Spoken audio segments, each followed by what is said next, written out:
El Señor esté con ustedes. Lectura del Santo Evangelio según San Juan. Gloria a ti, Señor.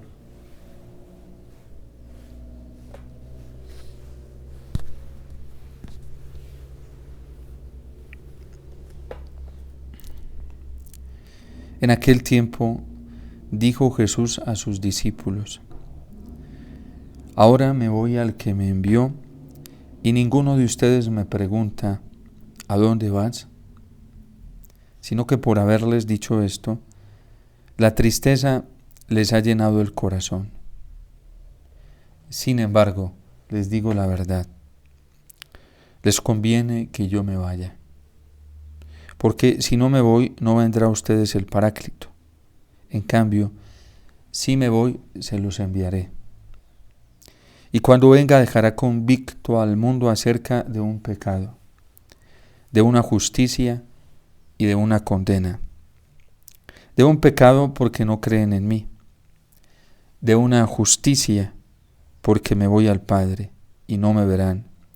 De una condena porque el príncipe de este mundo ya está condenado. Palabra del Señor. Gloria a ti, Señor Jesús.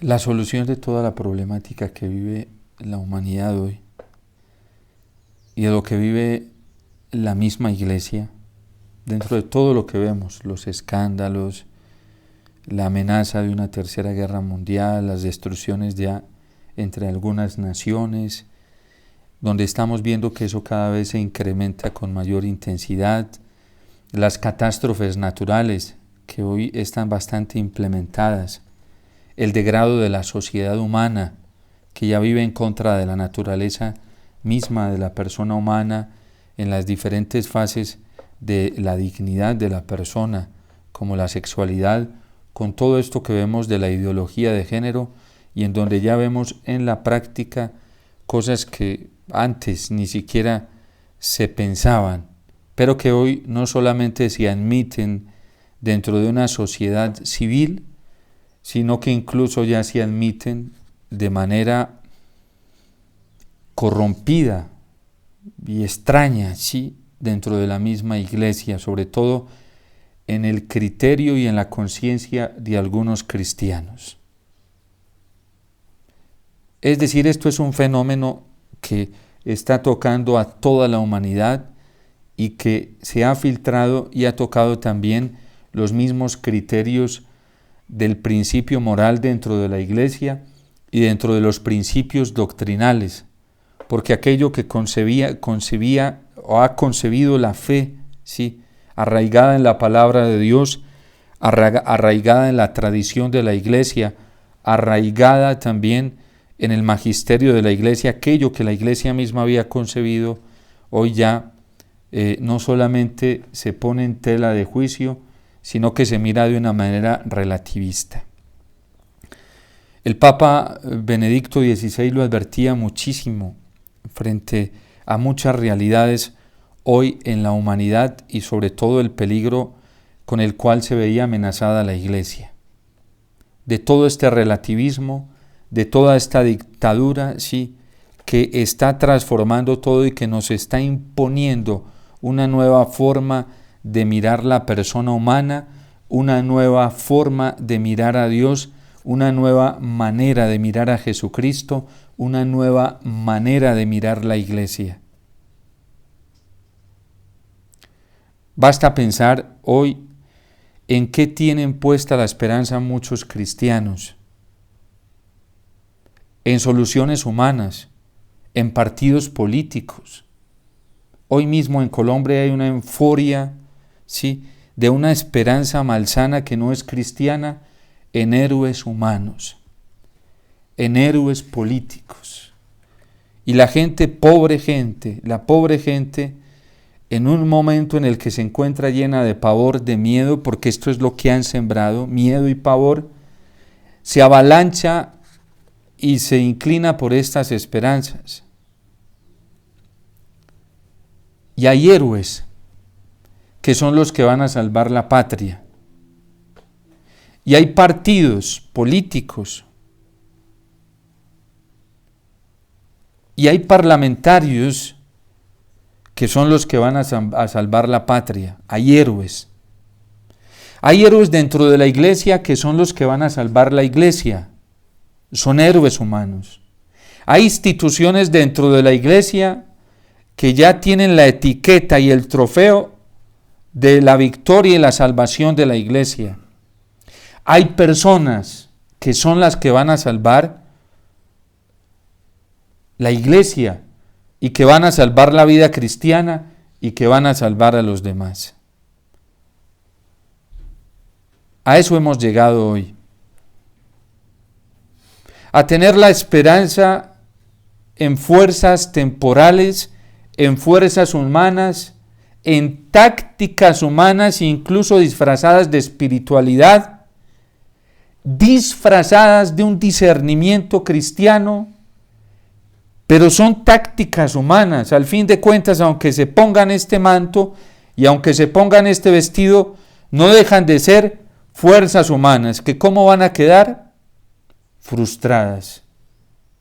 Porque es que con el Espíritu Santo nadie se puede poner a competir, y mucho menos igualarse al Espíritu Santo o querer suplantarlo. Porque la tarea de la salvación es una tarea que el Padre le encomendó a Jesús. Y es una tarea que solamente la tiene Jesús, nadie más. Pablo y Silas salen triunfantes hoy de esta prueba cuando son azotados, cuando son metidos en la cárcel, no por la pericia humana, gracias a Dios, ¿sí? Ni por sus capacidades humanas, ni porque son muy inteligentes o tienen gran capacidad de una táctica espiritual, no. Pablo y Silas salen triunfantes hoy de la cárcel porque se ponen a alabar y a glorificar a Dios, porque ni siquiera tienen tiempo para detenerse en sí mismos a ver qué es lo que deben hacer y de qué manera deben obrar, y calculan todo tácticamente para saber que es de esta manera. De hecho, cuando lo hacen de manera táctica y desde un ámbito humano, el Espíritu Santo los detiene y no los deja ir a algunos lugares.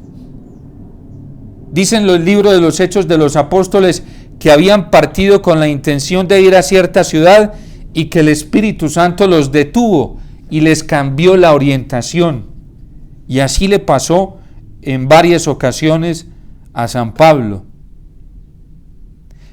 En el segundo viaje quiere partir con Bernabé y Bernabé quiere llevar a Marcos. Pero Pablo se resiste porque Marcos los había abandonado en su primer viaje y no había ido con ellos. Y terminan distanciándose los dos compañeros de camino, que eran Pablo y Bernabé. Pero así lo quiso el Espíritu Santo. Porque la obra de salvación, tanto del mundo como de la iglesia, es una obra que está reservada para el Señor. Y todo el que vaya teniendo vestigios mesiánicos de heroísmo, de protagonismo, está cayendo en una tentación muy grande, y es la de querer suplantar al Espíritu Santo, y Él no se deja suplantar de nadie, pues es Dios. Menos mal es Dios y no se deja manipular. Y cuando nos ponemos a resistir al Espíritu Santo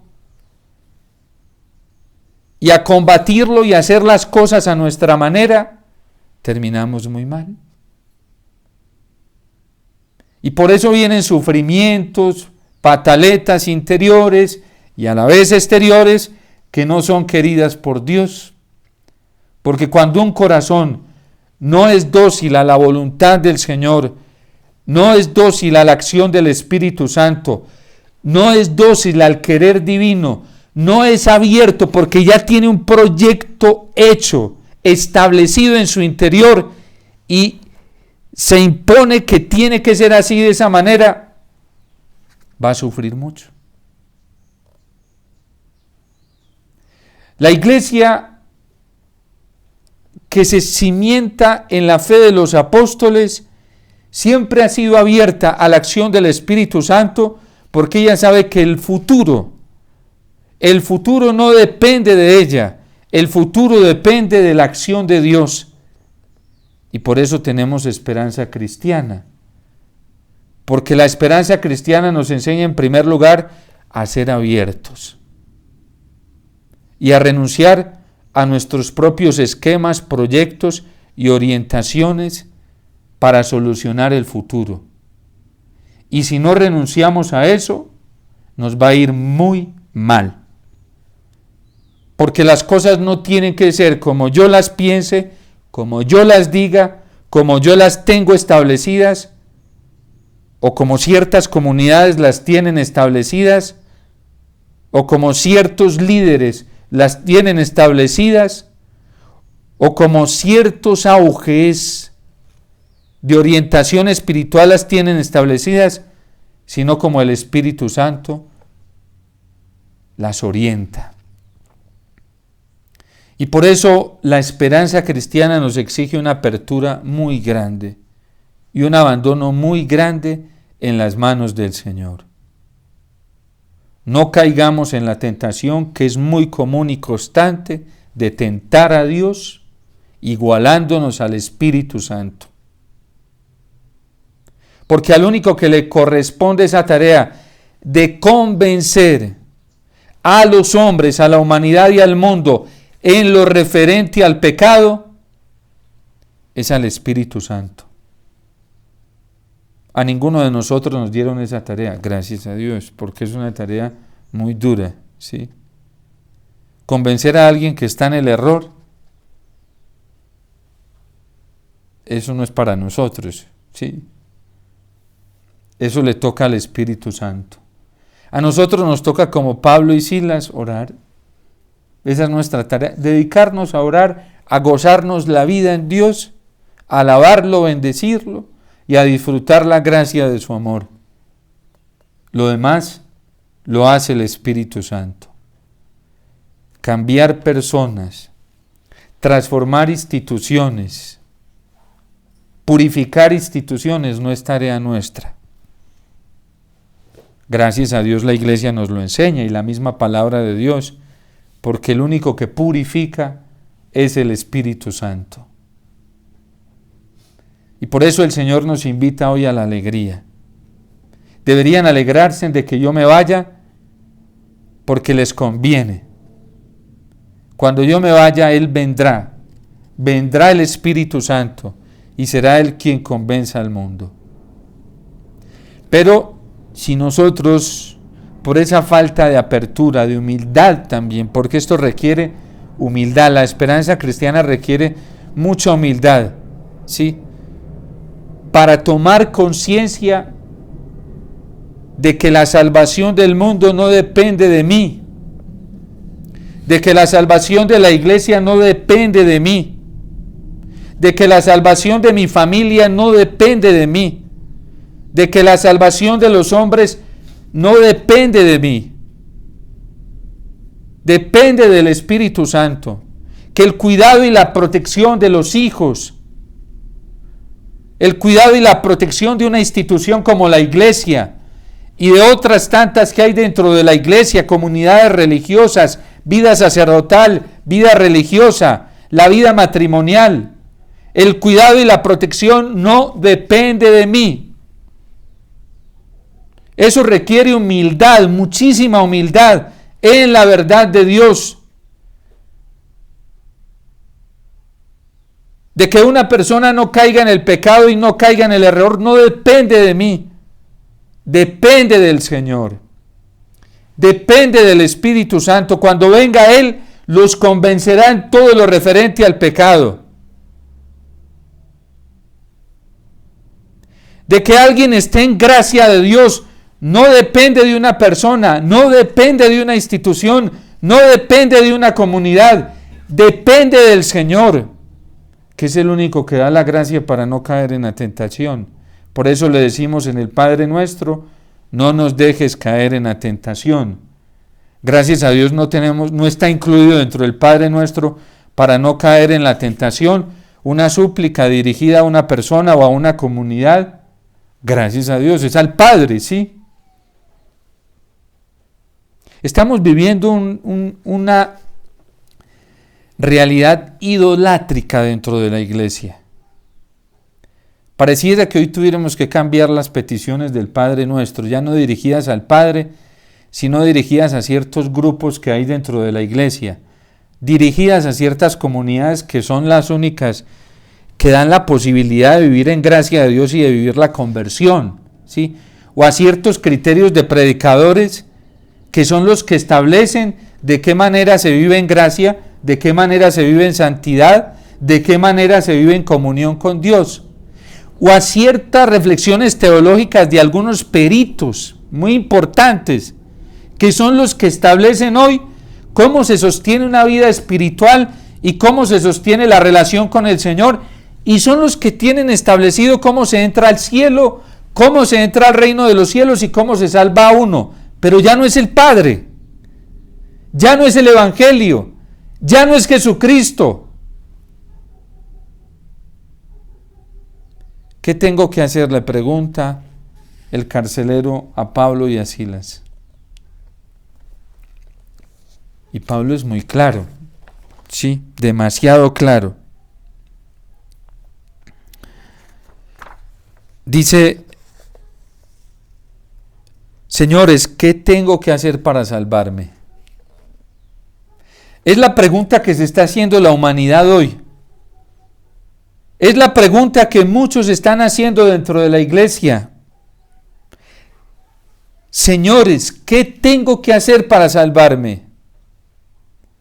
Es la pregunta que inconscientemente nos estamos haciendo muchos católicos. ¿Qué tengo que hacer para poder vivir en gracia, para poder salvarme, para poder vivir en Dios? ¡Qué pregunta más extraordinaria! Señores, ¿qué tengo que hacer? Y salen miles y miles respondiendo. Por eso hoy no se le puede preguntar a cualquiera qué tengo que hacer. Y en los momentos de tribulación que estamos viviendo, que se suscita esta pregunta en nuestro inconsciente, no le podemos preguntar esto a cualquiera, porque nos pueden manipular. Y nos van estableciendo ciertas fórmulas y tiene que ser así. Pero miren la respuesta de la palabra del Señor. Cree en el Señor Jesús y te salvarás tú y tu familia. No le está diciendo, tienes que creer en la iglesia, ¿sí? Y te salvarás tú y tu familia. Porque la iglesia no es autorreferencial. Ella misma se sabe instrumento del Señor. Y es la iglesia la que está dando esta respuesta. La iglesia jerárquica en Pablo y Silas. Sígueme a mí, Pablo. Sígueme a mí, Silas. Sígueme a mí. Y métanse por donde yo me meto y tengan los mismos criterios que yo tengo para que se salven. No. Cree en el Señor Jesús y te salvarás tú y toda tu familia.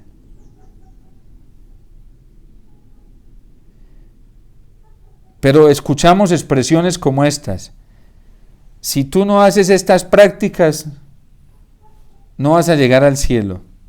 Y la única manera de llegar más rápidamente al cielo es hacer esto, esto y lo otro. Son fórmulas humanas, ¿sí? Pero ya no aparece esta respuesta.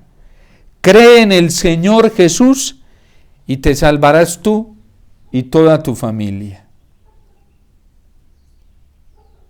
Hoy estamos viviendo una situación muy delicada al interno de la iglesia, porque hay personas que ya tienen su criterio como absoluto y se creen señores, dueños, dioses, ¿sí? Así estamos a ese nivel. Pero viene la esperanza cristiana para nosotros. ¿Qué hay que hacer? Doblar rodilla delante del Señor. ¿Qué hay que hacer? Ser humildes y reconocer que nosotros no somos la encarnación del Espíritu Santo. Y reconocer que nosotros no fuimos puestos en esta tierra para suplantar al Señor y mucho menos igualarnos a Él, ¿sí? Y aquí quisiéramos, por gracia de Dios, llegar a parecernos al Maestro, por pura gracia, pero nos falta mucho, ¿sí? Esto implica mucha humildad de parte nuestra. Cree en el Señor Jesús y te salvarás tú y toda tu familia. ¿A dónde hay que llevar la gente? Al Señor. Y nos tiene que doler la situación de la gente hoy. Y nos tiene que afectar. Porque el Señor no vino a condenar al mundo, vino a salvarlo. Y eso nos tiene que mover a nosotros. Las almas nos tienen que mover. La situación de confusión en las que están muchas ovejas hoy, que andan descarriadas, buscando camino, buscando la vida, buscando la verdad, nos tiene que mover. Sobre todo a nosotros los sacerdotes y a los consagrados, que es nuestra tarea inminente y nos van a pedir cuentas de ello. Porque nos confiaron una vocación para trabajar por los demás, para trabajar por las almas. El Espíritu Santo está ansioso de hacer una obra extraordinaria en los corazones. Y por eso nosotros no podemos retrasar el consejo para decirle a cada persona qué es lo que tiene que hacer. Creer en el Señor Jesús, acercarse a Él, buscarle a Él, abrirle las puertas a la gente para que pueda encontrarse con el Señor.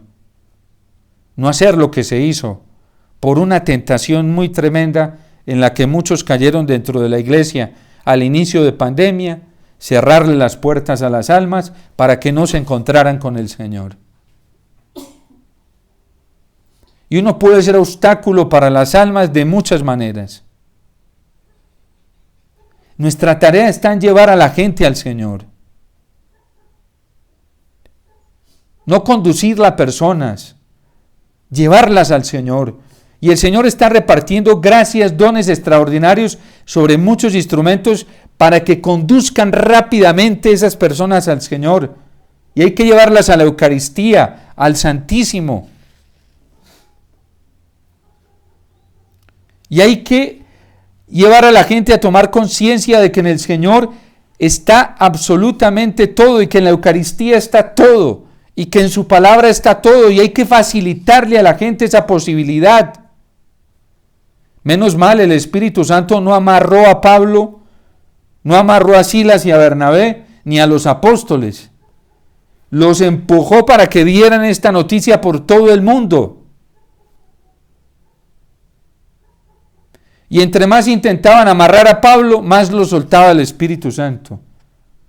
Allá fueron lo metieron a la cárcel con Silas para no dejarlo predicar esta verdad, porque ofuscaba, ¿sí?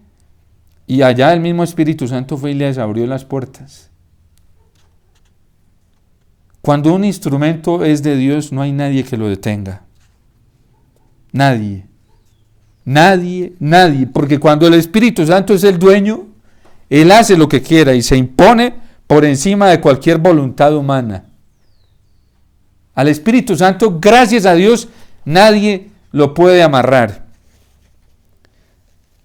A mí me decía, muchas veces me han dicho, me acercan personas, padre, no hable así, no hable así, ¿sí? No hable más.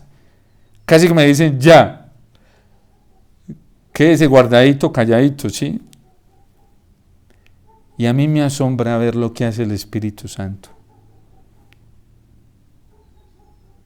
Mientras los criterios humanos, muchas veces empujados por el mal, planean cosas, el Espíritu Santo tiene otros planes y abre las puertas de la cárcel y a Pablo y a Silas los tienen que sacar de ahí.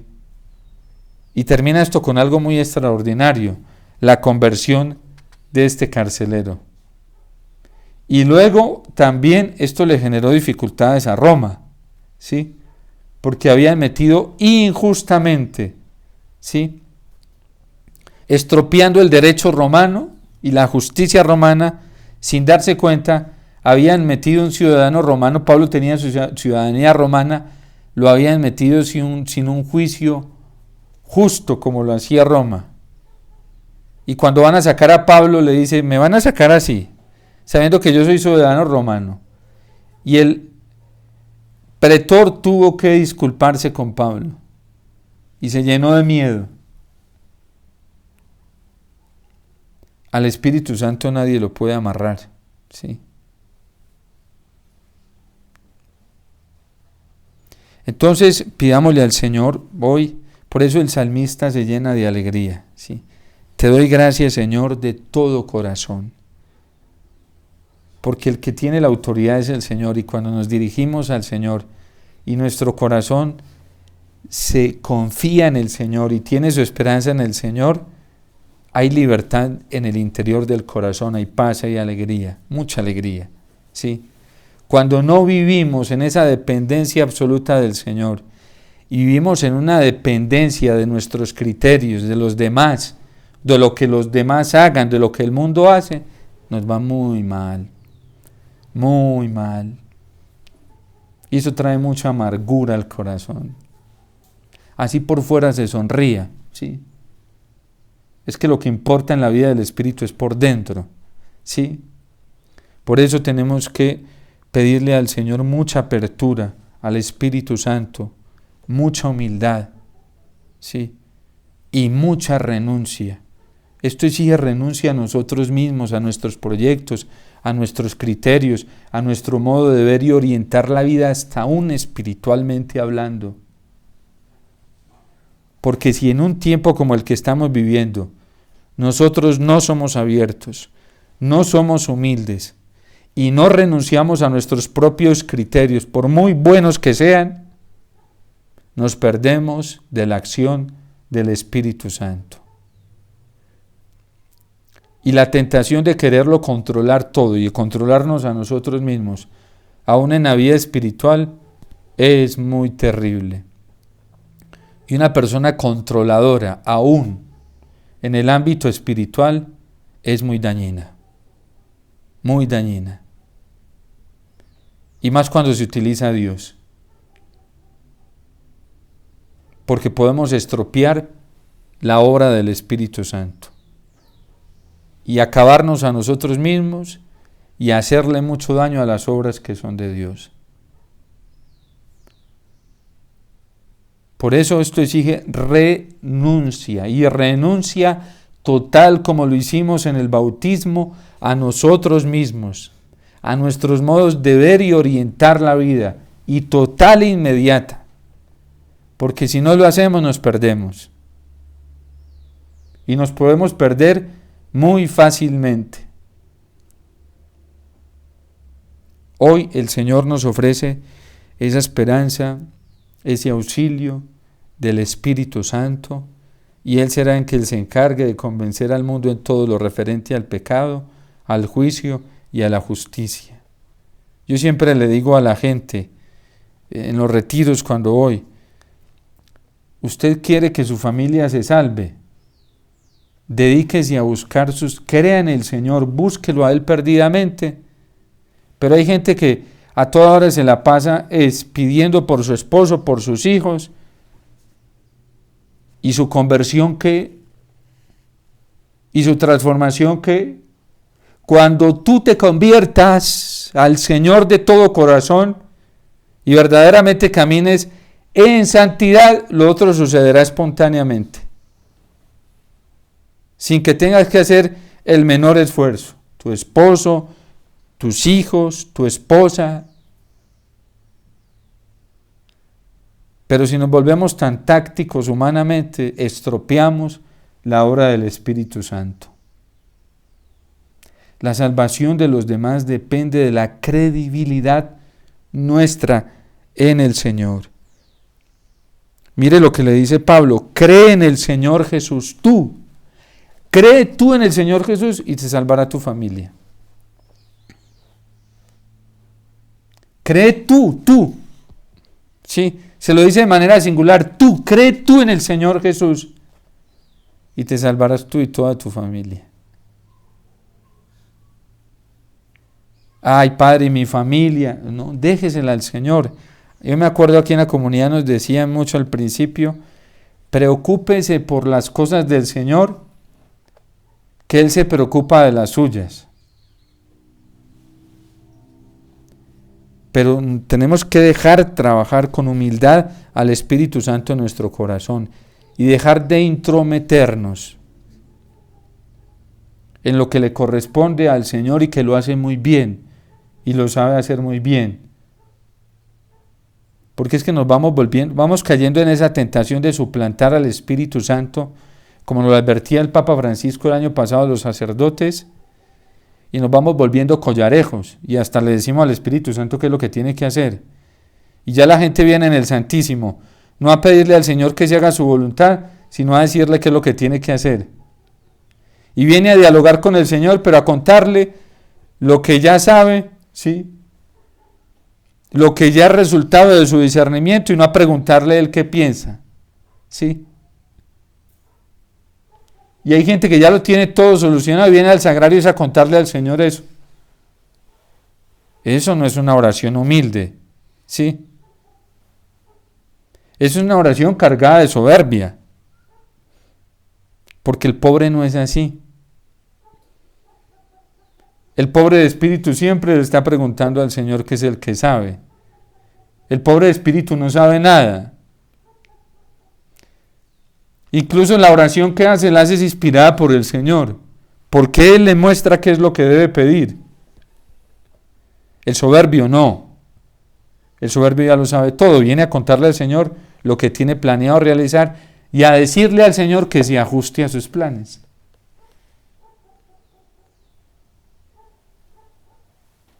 Y por eso nos advierte el catecismo que muchas veces con nuestra oración venimos a manipular al Señor. Venimos a la Eucaristía muchas veces a decirle al Señor qué es lo que Él tiene que hacer, ¿sí? A decírselo a Él y no a preguntarle qué es lo que hay que hacer.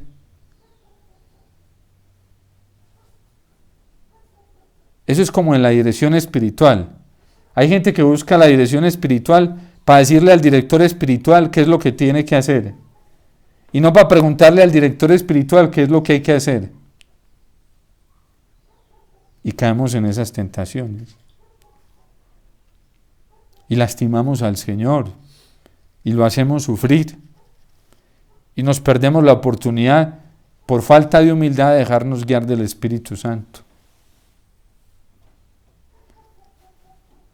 Una vez yo le decía a alguien, mira, si sigues así yo no te puedo dirigir más. Porque la dirección espiritual no es un debate. Se supone que hay una gracia de estado allí. Y se supone que quien viene a buscar la dirección espiritual viene como un pobre. No como el que sabe, sino como el que necesita encontrar luz. Pero si vienes a imponer tus cosas, pues ¿qué dirección espiritual es eso? Eso no es dirección espiritual, eso es manipulación espiritual, ¿sí? Por eso la obra del Espíritu requiere en nosotros su humildad, apertura y mucha renuncia. En un tiempo como el que estamos viviendo, o somos humildes, abiertos y renunciamos a nosotros mismos, o nos va a ir muy mal. Y no es que el Señor lo quiera, porque Él no quiere eso. Él quiere vernos muy bien.